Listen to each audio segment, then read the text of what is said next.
The following broadcast of the Maui Chamber of Commerce's Business Matters was originally broadcast on August 12th, 2025.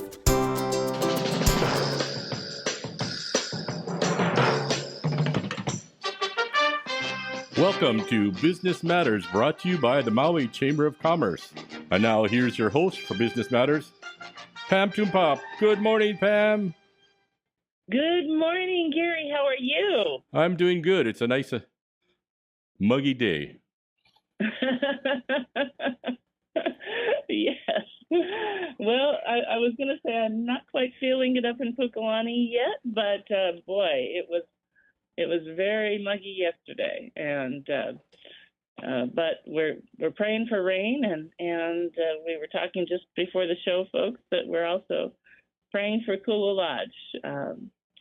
A lot of us up country and a lot of people from all across Maui and the state and visitors know Kula Lodge. It's just a wonderful, charming, beautiful place to visit, with great places to stay, great restaurants, a great store. So if you want to help them after the fire yesterday, please visit the marketplace. We can all shop and help them as they look to rebuild the restaurant after the fire yesterday. So keep them in your thoughts. And today we're going to have a good morning. We are going to talk to Council Member Tom Cook and discuss some of the things that have been going on. You may have heard some issues coming up about some other work that he does and an upcoming Board of Ethics hearing. And we're going to talk to Rebecca. Rebecca is with Haleakala Creamery, and she is one of the companies. We are very fortunate this year through a partnership with DBED, and we'll talk a little bit more about that. That would be the Department of Business, Economic Development, Tourism, has afforded the Maui Chamber of Commerce to take some of our Made in Maui County Festival vendors this week for a massive 3-day show called Made in Hawaii. And so we are able to take 7 companies up there, and Rebecca's one of them. So we're going to learn more about her products and talk a little bit about the upcoming show. But let's begin first with Council Member Tom Cook. He was elected to the Maui County Council in 2022 and represents the South Maui residency area. He currently serves as the chair of the County Council's Water and Infrastructure Committee. And of course, for those who know Tom, you know he's got a tremendous background in building and construction. Councilmember Cook understands the unique challenges related to housing policy and undertaking construction projects in Maui County. Good morning, Tom. How are you this morning? Good morning, Pamela. I'm doing really well. I'm at my home office in South Maui. It's a beautiful day, like it is almost always down here. I'm going to be going to. We have a full council meeting at 9, so I'm glad to be doing this, and then I will be going to Wailuku to my council job. But it's always a pleasure to talk with you folks, and thank you for the invitation. Oh, thank you for joining us. I know there is so much going on. We've been a lot of bills coming up, a lot of efforts right now in recovery, and I'm so grateful to have you here with us this morning. You know, one of the things, and we're grateful that it was something that you wanted to talk about, is, you know, there's been a lot of recent attention, including social media campaigns and now a petition asking you to recuse yourself from votes related to very broadly real estate development as a very broad category. And, you know, many are calling and saying, listen, they're trying to get people to sign on to a petition. And, you know, it's raised a lot of questions. So people are, you know, reaching out and saying what's going on. I'm sure they're reaching out to you. Can you share a little bit about with our listeners and you know, and just what you're saying to people who are wondering what is going on with this, and help them understand your position in terms of, you know, the company that you do some work for, as well as serving on the county council, and tell us a little bit about what's going on behind this upcoming Board of Ethics hearing. Gladly. Thank you for the opportunity. I also want to, before we're done, talk about a couple of positive events that we've initiated with the Parks Department at Kalama Park. So I'm going to get Great. started on a really positive note. It won't take long. Okay, please do. My office, working with the Parks Department, we are contracting with a security firm to provide evening security at Kalama Park for this coming year, starting basically now. And the intent is to bring back the park to the community, family-friendly, safe environment that's clean and sanitary. There's been a challenge with people illegally camping there at night and doing anyway, it's been very negative. The community has responded super well to it. They're very happy that the county is stepping up to that. So that's one aspect. Also, the Parks Department has started for 5 weeks Sunset Tunes, which is a county-sponsored free event that's at the pavilion and the bandstand in the south end of the park, down towards the cove. We had the first one on August 1st. It's live music with local entertainers. The Parks Department has repainted the bandstand and the pavilion. They've cut down some trees to open up the area. We had the first event, was really fun. They put string lights up around. There was probably 40 to 50 people on the grass enjoying the music, and people kept coming as they heard it. The next event's going to be August 22nd, Friday, and then August 29th, September 5th, and September 12th. They're free events, non-alcoholic. Bring your chairs, bring a blanket, come at 5:30, watch the sunset, listen to music, talk with friends and neighbors. It is really exciting, Pam. And I love that. I'm so happy to be a part of it. And Kalama Park is just a jewel. It's a gem. It's huge. It has all of the different activities for South Maui. And this is a really firm commitment from the Parks Department at my office to give it back to the community for a family-friendly, safe environment, day and night. So that's my plug for the Parks Department. So I absolutely love that. And what days of the week is that now? I appreciate the dates. Friday afternoon, August 22nd. Friday afternoon, August 29th. Friday afternoon, September 5th. And Friday afternoon, September 12th. And we will be putting out additional advertisements for it. I don't have the list of all of the various local entertainers, but we're going to have a sponsor, a local entertainer at each one in the bandstand playing music. And I encourage you and other people to come. It makes me smile. It makes me happy. So on this, I'd very much have the opportunity to briefly describe what's happening with this ethics complaint and this petition. Basically, the Maui Pono Network is sponsoring this. And I think, as you know, basically, this is not an ethics issue. It's a political issue. Yes. When I signed up to run for council, I asked for a determination from the ethics board whether my working for a company as a consultant would be any conflict of interest. And they didn't want to hear it because I wasn't elected yet. Long short, January, we heard it. And it was really clear cut. As long as I'm not benefiting financially or influential, helping with permits or working on government jobs, basic, real straightforward integrity that anybody could kind of read, there was no problem. And then 2 or 3 months later, someone complained because it was, since I was in the construction industry, they felt it was inappropriate that I would be involved in land use issues. I went again to the ethics board. Frankly, they said, well, we don't really know why you're here because it's the exact same thing. We already ruled on it. So this one is because of the Wailea 670 issue and the group and a lot of people feeling that they don't want me to vote on it. So the ethics complaint itself has very little substance.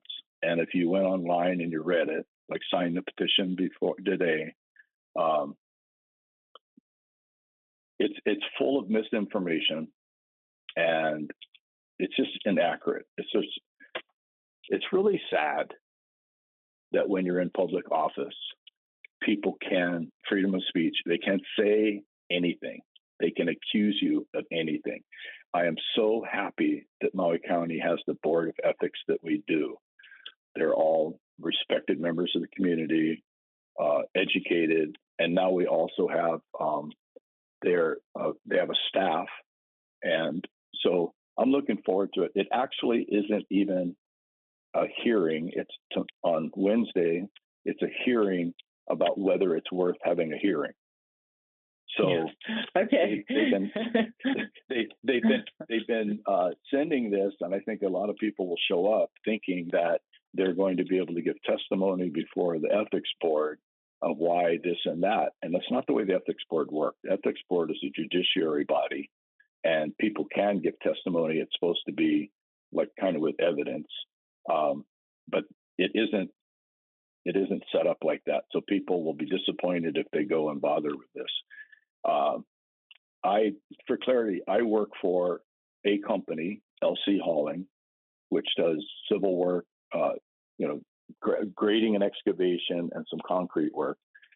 I don't own any equity in the company. I'm an employee. I used to work with them as a consultant.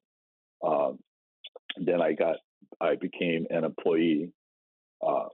They don't do any county work. They don't do any state work.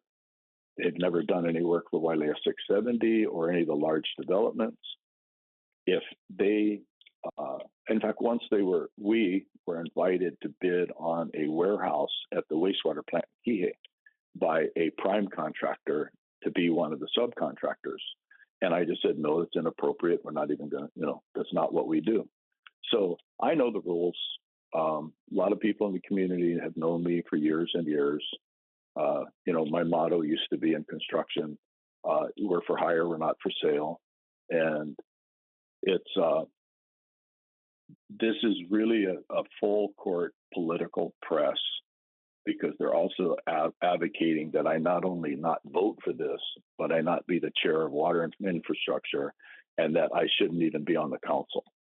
So considering this group was sponsoring and backing my opponent in the last two elections, it speaks volumes about their lack of credibility.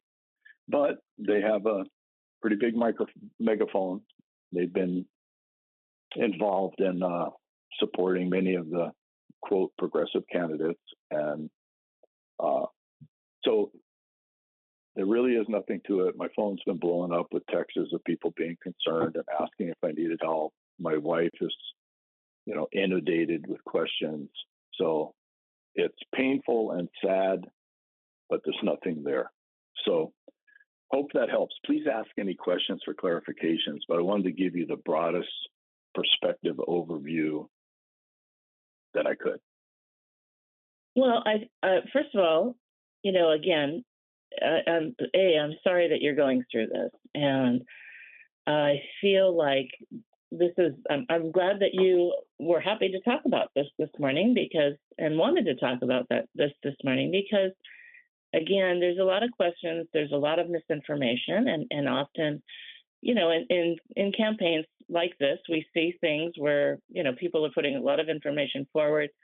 The public is who doesn't follow all of these situations, doesn't know that you went before, before when you were a candidate, after you were a candidate, got a ruling.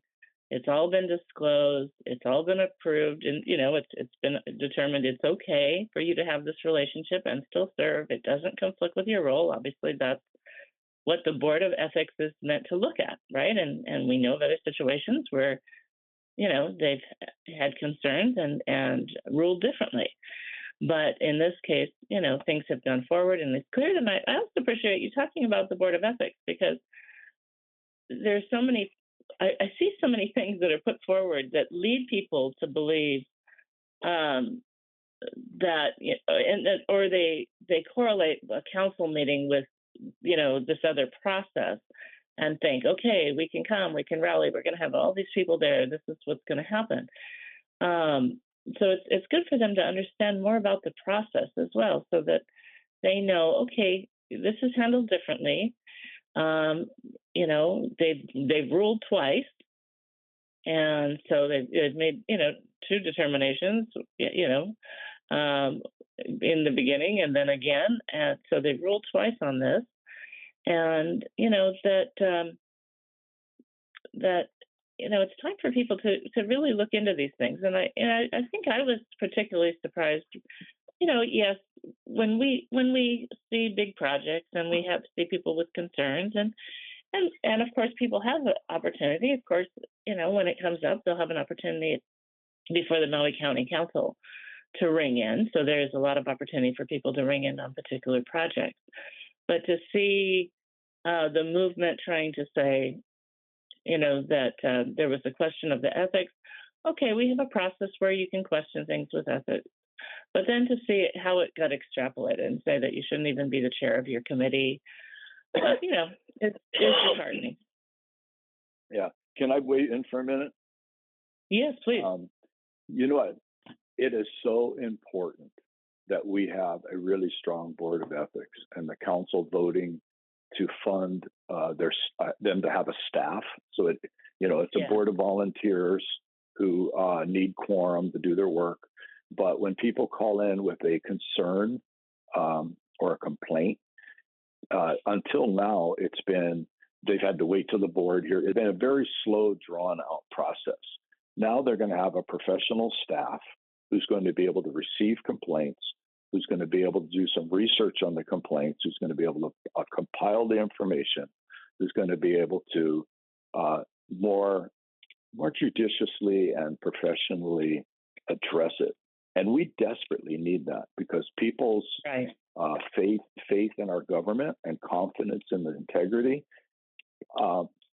it's well justified to question. Because our federal, state, and county government, I don't think collectively they've been doing a great job. There's a lot of things that need to be done. And so I welcome it. And I feel super supportive of that organization. And I just want people to know that they have, whether you call it a watchdog or oversight or whatever, the Maui Ethics Board now is really going to be top-notch and extremely effective. And, if somebody has a concern, they should voice it.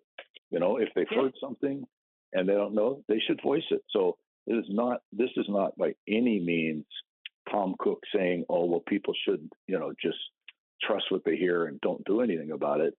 But also to be able to kind of the smell test. Is it an ethics issue or is it politics? And that, you know what I mean? It's just sort of like when it's a full-blown attack across the board. But be that as it may, I'd like to shift gears on, if I have a few more minutes, a couple more minutes, whatever, to let you know that the Public Works did a really good job contracting with PB Sullivan for the sediment removal of the Kalaniakoi Gulch.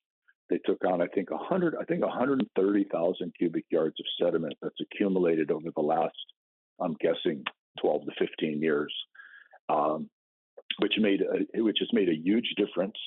And the last rain event we had didn't really wash out the road because there was a very large basin that it was designed to capture and let it perk in. And the reason that clarification, some people were confused. Why is the county paying to clean up private property? Because that isn't county property, it's private property. So I wanted to clarify that. This property has changed hands a number of times over the years. It is sediment from up in the mountain that was deposited from storm events. And the reason that we have had such sediment is because of the deer, devastating the pasture lands.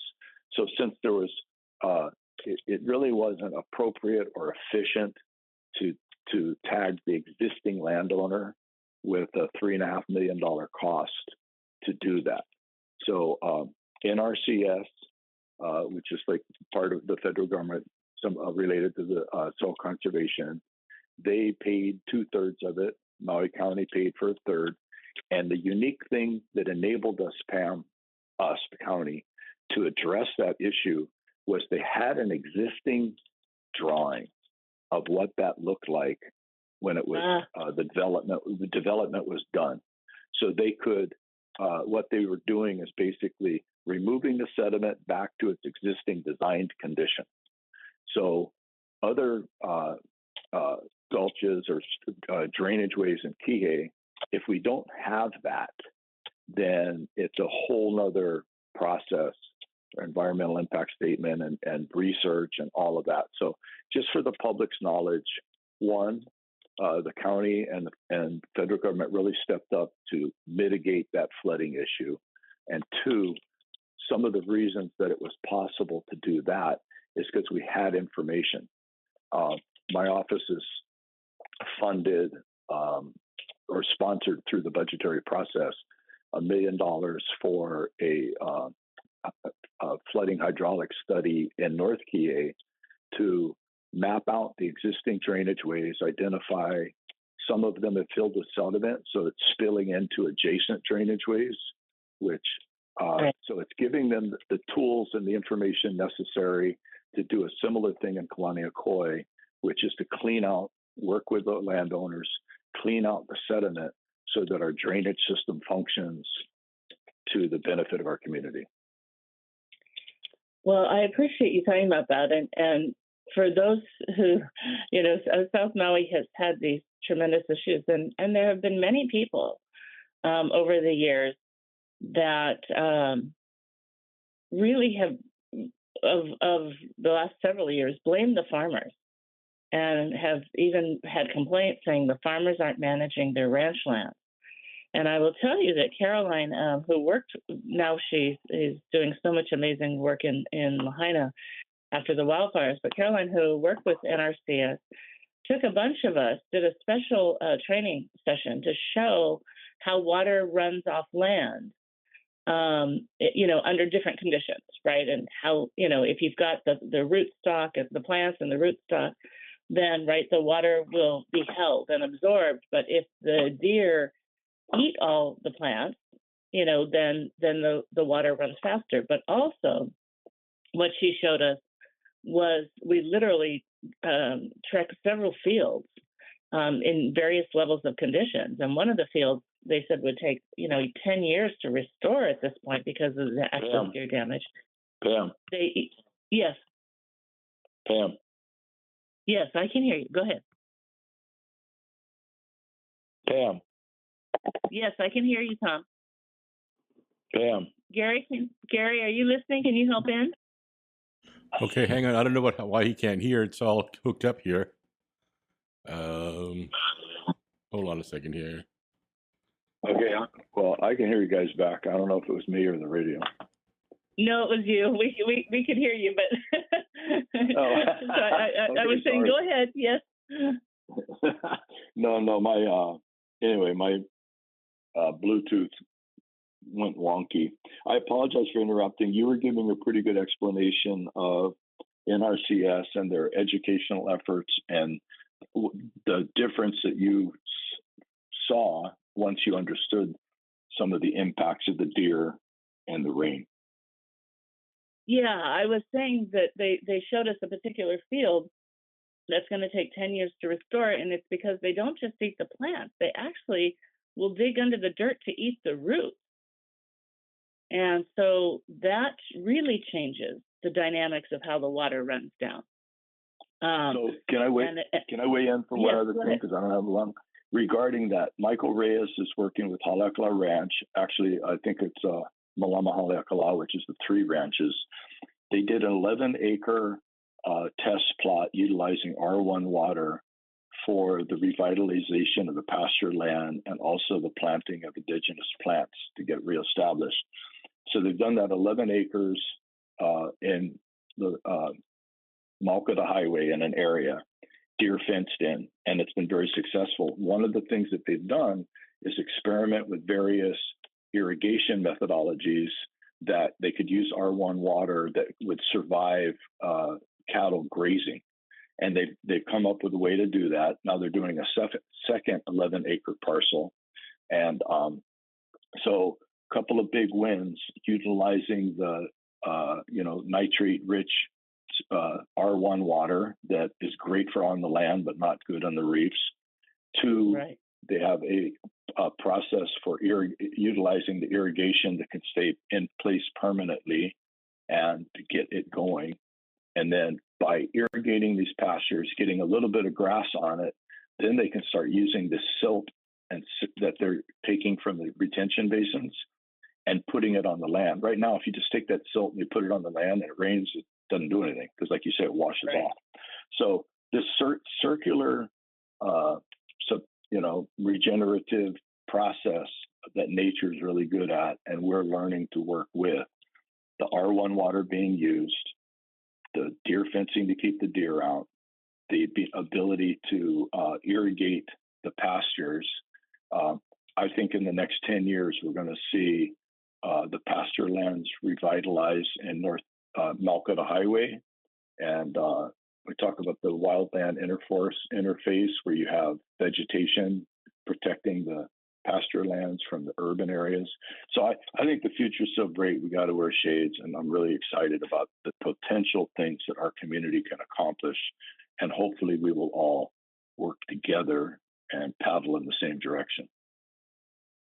I wholeheartedly agree, and I appreciate you sharing that, because there is a lot of great work, and Gabe Johnson heard it in his committee last week. Again, looking at access deer, looking at how we mitigate the challenges, but also how we maximize the opportunities. And and lots of great opportunities we've been working on, and the chamber's been working on this. Actually, access deer was a problem year one when I worked on it. The farmers were having significant crop losses, all the way up to the deer eating the grapes at the winery up in Tedeschi. Just huge issues. So we've been working on it for 19 years, and now we're seeing some people like Jake Muse and others doing amazing things, helping to manage the deer, but also create phenomenal products and develop new economic opportunities around that, while taking care of an environmental pest. So this, great to hear it, and I think that's such an awesome. And I think that's probably, from what the field I'm talking about where we visited, I think that's probably where you're doing the work, because it was up and right above Kihei and very badly damaged. So I love hearing that you've got that movement going, and I think you're right. Looking for great regenerative solutions are the way to go, and that's a great use of R1 water. So that's spectacular. And that isn't something that I can take credit on. Basically, it's the three ranches, the large landowners, which you stated earlier, sometimes get, kind of a misjudged. And it is some of the environmental groups that have been working for years on it. So it's the fruit. I think it's the fruit of a lot of labors. And I'm glad to kind of be able to tag along and assist with policy, working with Gabe, working with other members, getting funding where appropriate. But it's just a sign when our community works together, we can get a lot done. So we need to focus on the housing and all the other issues. But I'm optimistic. Well, you know what? Hope springs eternal, and I am optimistic too. And there's projects like this that really help. And so I'm grateful for that. These are important projects, and it's been a longstanding problem for Kihei. And of course, it's because access deer has been a longstanding problem. But I do also just want to say for those listening that there has been a lot of funding over the last several years through the State Department of Ag. They are really working on it as well. On both the management side, they've got some traps that they're lending people that they're building. They've learned how to build, and in large landowners, these traps can hold deer, and then they can be addressed. So a lot of different techniques and things that are being used. But when we start to, now the deer are in Kahului, and we know that they're in some of the parks, and so we've got significant issues. And I just want to say, for those who are not familiar with deer. I have brothers that live up in Minnesota and other areas. They're very familiar. Their cars have sensors that help, warn them. Be very careful with deer because those deer can do significant damage to your cars. And, when spooked, it's a wild animal, and they bolt in different ways, or they behave in different ways that you may not be expecting. So, we're please know a lot of work is being done in that area, and we do have the Access Deer Task Force that Yukile Sugimura started up again several years ago. So it is still ongoing. But Tom, I really appreciate you being on to share these updates. I'm really excited about having the musicians in the park. We worked with the musicians after the wildfires to help them. Many of them lost a lot of their gigs, and so to know that they're getting more gigs through the Parks Department, and for everybody, go down and go to South Maui and listen to the music and watch sunset. What an awesome night! And I also really appreciate, Tom, you sharing, all that goes around this issue, the work that you're doing. Certainly, you've been doing an amazing job in your committee, supporting our community, and we certainly want to have you leading the Water and Infrastructure Committee. Your background in construction is just so valuable to the work that we need to do as we move forward during this time. You've always been a strong housing advocate, and of course you know that's a top priority for the Chamber of Commerce, as well as we continue to try and move forward with housing for all of our residents, and we not just affordable but attainable as well. But everybody says, well, affordable by what standard? But I really appreciate, though, you also, with what's circulating and what people are reading. There's so much back and forth that we nowadays we seem to have debates by big blowups on social media, and really want to encourage people to look for the accurate information and ask questions, because so much of what we see published in different campaigns is just a really one-sided perspective. So I want to encourage people to do their homework because there's history that goes with some of these things that often people don't even know. And one of the things I talk about of late is, there was some mention of somebody who was, quote, building a school out of the goodness of his heart. And people don't understand that the school or a contribution to a school is often a requirement of the project itself. So we have to learn the nuances of things as things are being floated and say, what's the real story going on? So I appreciate you sharing, Tom, and letting people know, the work that you did when you were running, the work that you did after you won the election, the clearance that you were given of it being a non-issue and not impacting your job, that you shared with the company who the company is, the work they do, the work they don't do, so and why it's not a conflict. And also, I agree, like you, we need processes where people can raise conflicts, but we want people to do so in a way where they're really doing their homework.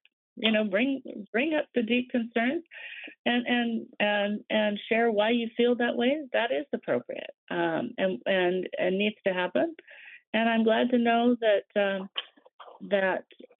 the Board of Ethics got staff to help them really do the work they need to be able to do to really evaluate complaints and come to resolution. So, I oftentimes people, when these things are swirling, don't come forward and be as forthright as you have been. And I think that it's really helpful because it allows people to understand, what's behind this and what's been done and what the process looks like.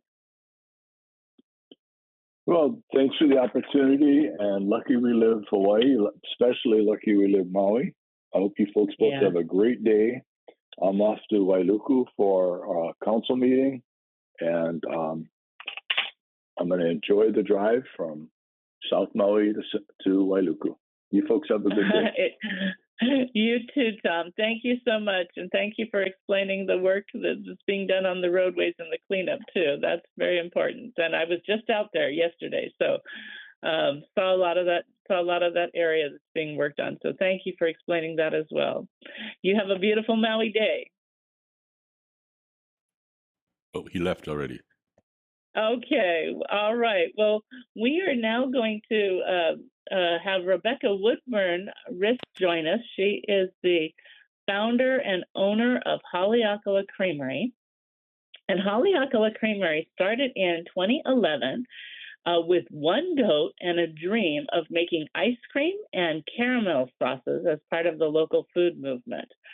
And by the way, if you love caramel, they have several delicious flavors for you to enjoy. So Rebecca, along with her husband, and the ice cream. Let me not forget the ice cream. Amazing ice cream.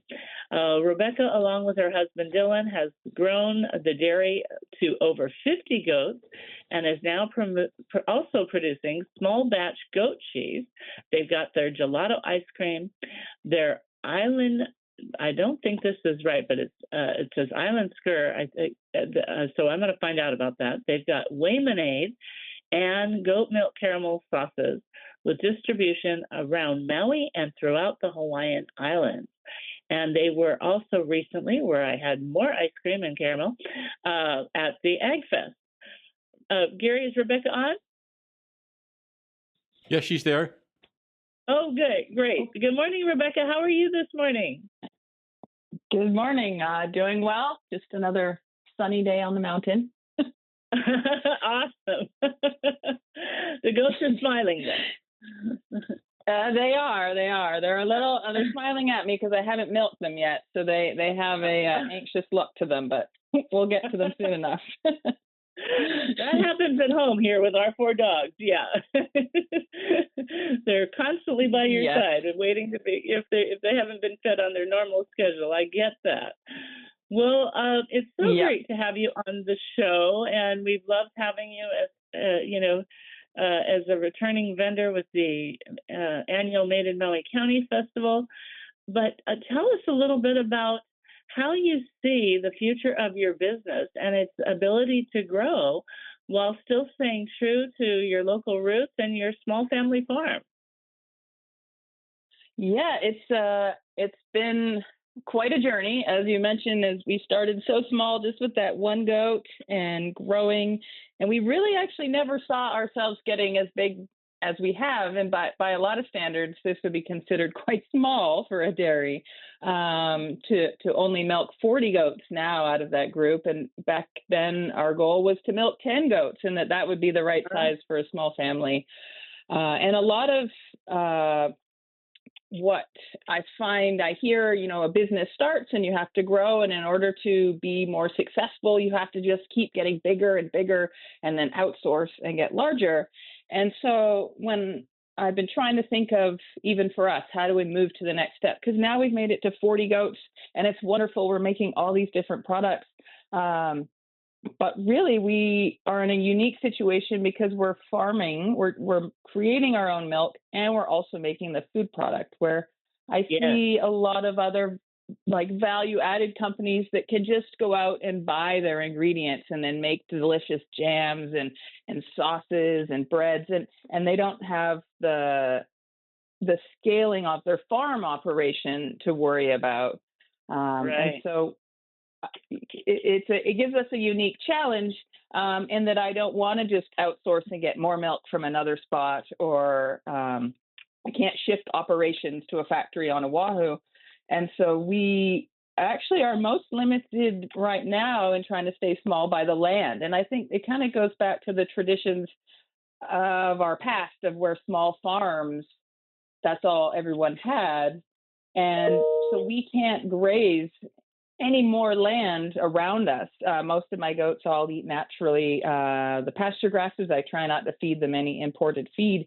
But just with our dry climate, the deer, drought, there isn't an ongoing wealth of grass in our neighborhood. And so how do we not get too big? So we're limited on how many goats. So we're just really trying to work on how to make more products to serve Maui, and also encourage other people that could possibly start other small dairies around, because it's really hard to have a large commercial operation in one spot without stretching in one direction when it comes to having the goats. And so we can only make so much cheese and caramel with our goats. So we kind of run into that. It's an interesting, but we are trying to, like I said, get more efficient, and we are always trying to improve our goats' health so we can get more milk from each goat. So that's one way. And of course, right now we only milk once a day, but one day we may start milking twice a day, perhaps, and then get a little more milk from each goat.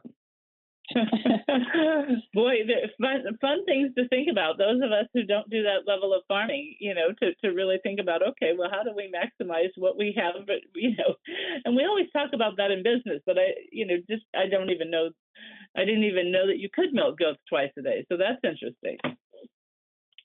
Yeah. So it's kind of an interesting, the different side of it. We can't just go out, like I said, and buy different ingredients to upscale. Yeah. So we really have to see how we can do that within our limits. So that's been and then of course we're quite excited just doing the festivals, because that is a great way to expand our caramel sauces and to show everyone our products. And so if we can spread it out, spread the caramel cheer. Yes, and let me tell you, I am a caramel fanatic, have been since I was probably a teenager, and I just really want to send high praise for the amazing caramel products that you make. But and it's not just the caramel; it's all of the products you make. But those are a staple in our household, and we love them. And I was glad to get more at Egg Fest. Well, thank you. Yes, it was wonderful to see you there. Well, the Ag Fest is a nice blend of. I was just going to say the Ag Fest is a nice blend of those farmers and value-added producers and all the different foods that can be made on Maui. I really like how that highlights right there at a festival environment. Yeah, it really is fun to be there, and just the products that they bring, the companies they bring, all related to agriculture, is wonderful, and also the services they bring to help people who are interested in learning about ag, how to get into farming, and work with some of those amazing people who are here, whether it's Maui County, the state, or the federal government, the different agencies that can help. We've been listening to a lot of our members who have been impacted by the fluctuating tourism industry that, we saw it pick up a little bit over the summer, but we still are hearing people are down overall. Has this been affecting your company? Yeah, definitely. So we try and do a balance of, making food, and we do some farm tours as well, just once a week. And a lot of our products, the caramel sauce is a great thing to take home, or if there's more tours on island, they're eating more of our ice cream. And so we've definitely seen quite a decline. It's sort of been an up and down, especially during COVID, during the beginning of the pandemic, when the planes stopped and everything got pretty quiet. Yeah. That was the beginning where we shifted to. Until then, we've been really focused on our caramel and our ice cream, and that made us shift more into the cheese and the skier, as you said. So it's called Island Skier, and so that's similar to a yogurt. Yep, similar to a yogurt, but it is a cheese, and those are staples, household staples. You need to eat that every week, and so we've just been diverting and sort of mixing our product mix. And then as tourists were coming back, then we switched more back into the caramel production. And so we have a bit of an ebb and a flow, but it definitely is noticeable with the lower tourism levels. And I would say it definitely has impacted our farm tours, the amount of people that come. But since we're on a smaller scale, I think it also just affects us not as strongly in each direction. We're trying to ride the smaller wave in the middle instead of the big peaks and valleys. Right. Well, that's good to know, and that's definitely helpful for you. And HTA is going out and surveying the community and asking people to give input. So if you have a chance to do that, I wish I had dates on sessions. I know they had one yesterday during the day or later in the day, but we're going to be publishing some information on the Chamber's website on when those will be held, because we have many people who are impacted and to different degrees depending on the industry. But we're seeing a lot for those directly impacted, and that includes many farm tours and activities that that are really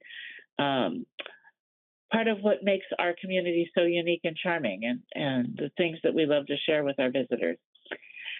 So just really, I'm so blown away by all of the different things that you do. And I know that you folks have come up with a lot of recipes. Is there a favorite recipe of yours that you make just for yourself at home, or is everything you make available to everybody?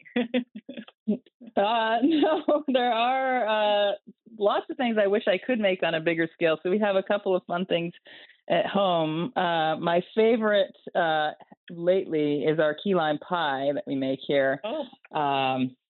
And that combines our skyr with our limes. So we grow a lot of our own citrus on the farm that we use in our waymanade. So we have a lot of lime and lemon juice. And so for our lime pie, I guess Maui lime pie, we're going to blend in, instead of sour cream, we use our island skyr in there. And that is one of my favorite things to have for a dessert on hand. It feels good. And you can also use mac nuts in our crushed up mac nuts in the crust instead of just a graham cracker crust. That's one of my favorite uses of that. Okay. Of that skyr. The skyr is pretty versatile. You can go sweet or savory with it. Yeah, I knew I wasn't pronouncing it right. I was looking at the spelling thinking, oh, I probably should have gotten a heads up on how to pronounce that. But so tell people also about, that's interesting. So I wouldn't have thought about it being used for certainly lime pie, and who doesn't love a delicious lime pie? Love the idea of crushed macadamia nuts in that. If the next time we make it, I'm definitely doing that trick. Makes it also healthier for you, which is really cool. But tell us a little bit about savory. How would you use the skyr for more savory dishes? Oh, well, you can. We always use it just simply by itself, like on tacos. So you can whip that instead of your sour cream, and then you can make a really nice salad dressing, like a yogurt dill dressing. It has similar flavor profiles, so you can mix the skyr in with the dill and garlic. Make it tzatziki if you use some of the cucumbers, and then that's the savory ways. And then you can also, going back to sweet, fresh fruit and the papaya and honey is a real winner with that too. That sounds delicious. I love these ideas. So tell everybody a little bit about, how, you're in the upcountry, you've got your farm, you've got your business. How has Maui County supported and helped your business along the way? Yeah, they have they've been very supportive along the way. It's been really helpful from the beginning. Just as a farm, even the initiatives of the property tax. If you're engaged in agriculture, your property tax will be basically subsidized. And so because I graze on so many different pastures throughout our neighborhood, especially, we can work together where if I'm using their grass, then they're going to have lower property tax rates via the county. And that really helps me keep our costs down instead of importing feed, and I don't have to pay rent to those landowners. That's sort of the beginning baseline that's been extremely helpful. And then recently with the deer impacting us, the drought, wanting to upscale, there have been so many different grant programs that have really stepped in to help us. We had a grant for fencing for deer to keep them out of some of our pastures. And that was really helpful because we need to use the grass for food, not just for the deer munching along. And then even more recently, the Department of, the Department of Agriculture, the Maui County Department of Agriculture, had their first, their first grant program. And we applied because the way we were impacted by the fires, when we had to evacuate all of our livestock from our farm, we didn't have a large enough trailer. We didn't know where we would go. And it was quite stressful moving all of the animals quickly. And we were able to apply for a grant to get a new large trailer. And then at the same time, I invested in a larger truck to pull that trailer. And we were just able to receive it. And even there were some hiccups at the end. I called my council member, Yuki Lei, and she stepped in to really make some changes. And I just through and through had thought it was great to be supported by the county and everyone that worked there to make it possible. Since we're such a small farm, sometimes you feel a bit lost when you're lining up against other businesses. Even as you know, like small business, I think isn't that the employees are like 75 and less is considered a small business. And so I think we're like 3 or 4 people, and so we're almost minuscule here. So it's nice to be heard and helped by the county for that improvements with the grants. That definitely has made it possible for us to continue, and even through these slowdowns in tourism, having that little background to fill in to help us get new equipment when we wouldn't be otherwise able to afford it has made it possible to keep moving forward. Oh, I'm so glad to hear that. That's a fantastic story. Yeah, often the SBA says 100, the Small Business Administration says 100 or fewer, but even then it depends on the size of your business, operationally and financially. There's a lot of interesting conditions. At the Chamber, we arbitrarily said 25 or fewer employees. By national standards, those would be micro businesses. But so many of our members, literally, after the Great Recession, had lower staffing levels, and so many companies fit into that category for us. Over 90% fit into that category of our membership. Well, we are so glad. I know the show is about to end in just a moment, but I just wanted to say we're so glad to have you joining us, to go to Made in Hawaii. It's going to be a great opportunity, and we thank you for participating in that. And thank you very much. You're welcome. Thank you for being on the show, Rebecca. And I also wanted to say shout out to Maui County, because Maui County is our largest supporter every year of the annual Made in Maui County Festival. And we're looking forward to that again this year on November 7th and 8th. So blessings and best wishes to everybody listening in today. I hope you'll join us again next Tuesday for Business Matters.